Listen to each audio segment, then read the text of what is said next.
Sunday Lunch Club started in October 2017, I think. And in that time, we've served over 1,250 meals. It's open to the whole community and anybody can come anytime.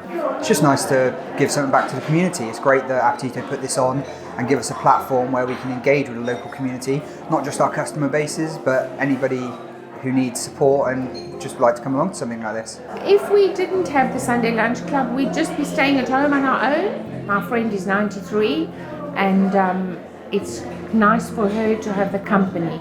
Well, the Sunday Lunch Club to me, it gives me an opportunity to meet other people. It's a nice atmosphere. Well, it makes a real difference to me because it gets me out of the house and I enjoy it. I'm my wife's full-time carer, so I do all the cooking and everything else at home. So one meal a month, I don't cook.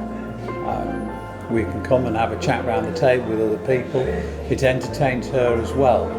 My wife has only been in a wheelchair for a couple of years, and up till that point we were both very active, out and about most of the time anyway.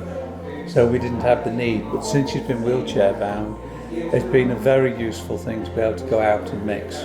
You people do an amazing job and please don't stop because it makes a difference to everybody.